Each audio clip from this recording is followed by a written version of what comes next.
Hey, my name is Oshin or Ocean, and I use Letterboxd. I like movies, I like thinking about movies, I like logging my opinions. But I want to say about a year ago, I stopped giving star ratings to films that I logged on Letterboxd. I didn't really have a strong reasoning for why. I didn't think too hard about it. I just kind of was like, you know what? Star ratings are dumb. I don't like them, they're stupid, and I'm not going to do them anymore. That was kind of the end of it. I've just been logging films without giving them ratings up until I want to say maybe a month ago.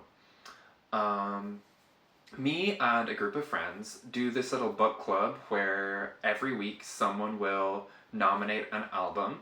We'll all go and listen to it and come back at the end of the week and discuss our thoughts on the album.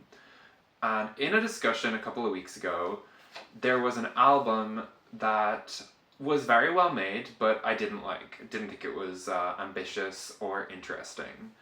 And in that discussion, the sort of idea of ratings came up. And I said, I think if I had to, I would give this a 6 out of 10. Following week, I listened to an album.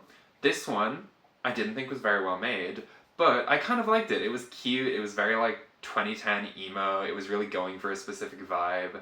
And in the discussion that week, I was like, yeah, you know what? It wasn't great, but I liked what it was doing. I think I'd give it a 6 out of 10. And it really just like unlocked something. I was like, oh yeah, like that's the same rating for completely different opinion. That's not like groundbreaking, right? Obviously, a star rating is not going to encompass the totality of your feelings on a work of art. That's fine. It doesn't need to. But what does it do? Why do we use them? Why do we like star ratings so much? So yeah, I was just like very briefly reading about like where star ratings come from because it is interesting, right? Like where did this convention arise from? It's like really widespread in media now. And unsurprisingly, it comes from like hotels basically. Like travel writers would rate hotels so that consumers would know which hotels are which quality. But that's it, right? It's for consumers.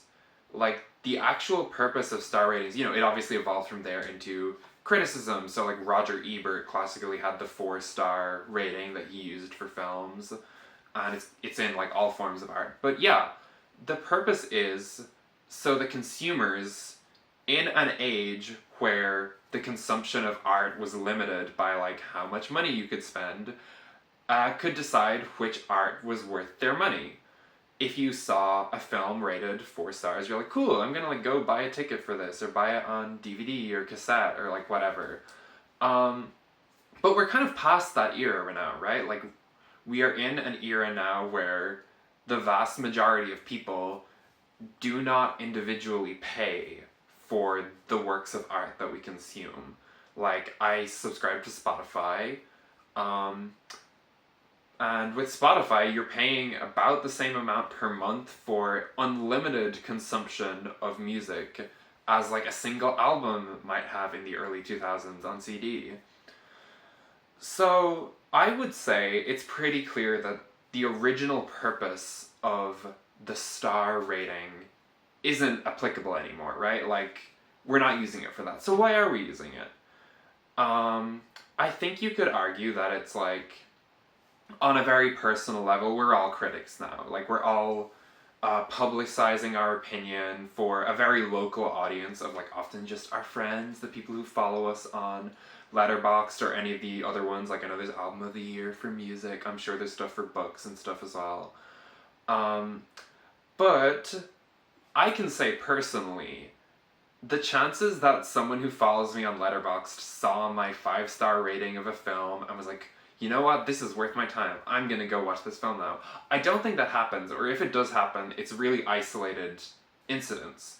I think, realistically, we're not doing it for other people's benefit, right? Why we're using a star rating is for ourselves. It's to have a little record of your feelings on something. If you watch a film, you can look back and be like, oh yeah, I liked that one. That one was a 4-star film to me. And that's fine, right? That's pretty harmless, right?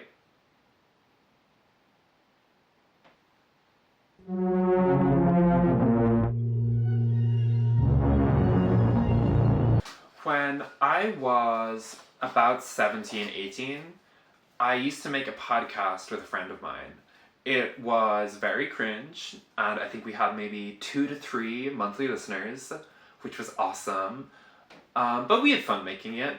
It was a podcast about movies and games. So, yeah, we would just like speak for honestly way too long. I think they went upwards of like 3 hours of the games that we've been playing and films that we'd seen that month.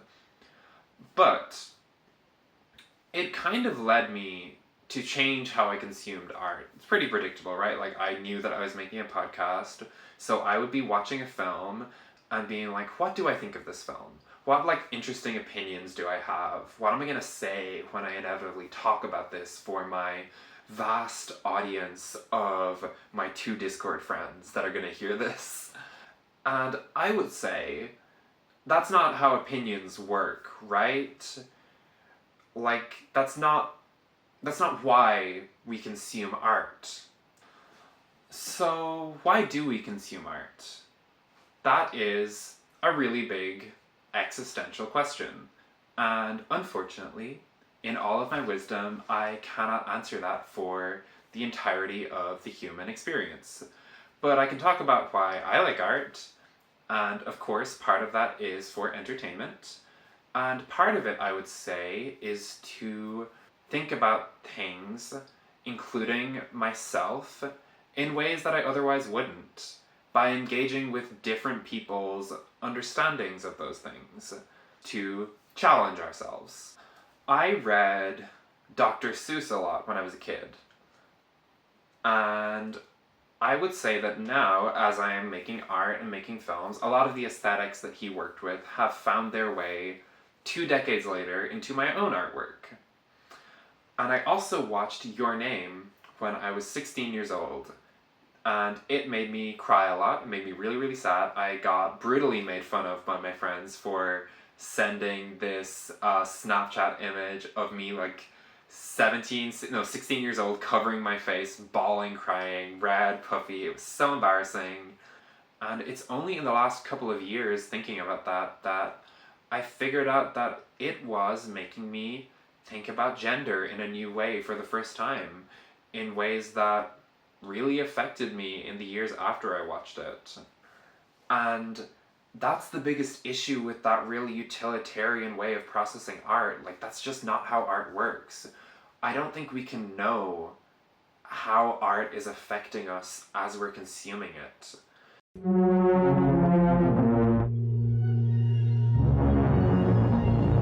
We all live in a capitalist world, and it's pretty clear that capitalism can't account for the idea that art can fundamentally affect you as a person, can have profound impact on the way we view ourselves and the way we view others.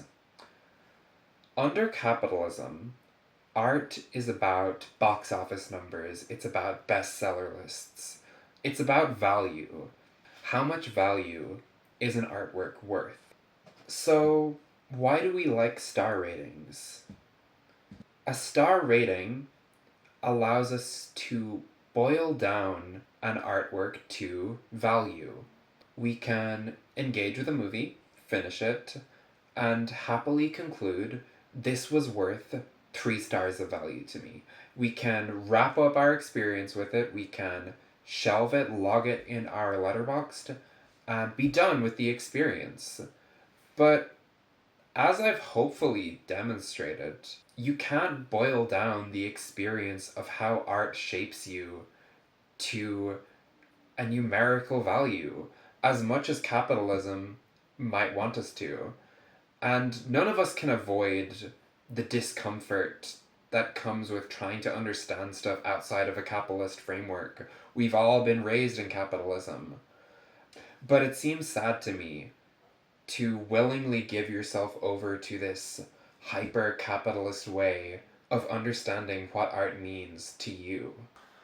So, look, I know the title of this video says that star ratings are ontologically evil, and obviously I don't believe that. It's fine if you give something 4 stars on Letterboxd. If you find it fun, that's all good. But I do unironically think that engaging in art like this, making sure that you rate everything that you experience, is perpetuating a really, really capitalist understanding of what art is worth and why we consume art, why we make art. And I hope that if you've watched this, it's gotten you to think just a little bit about what art means to you, why you consume art, and how you value your engagement with that art. Thank you so much for watching.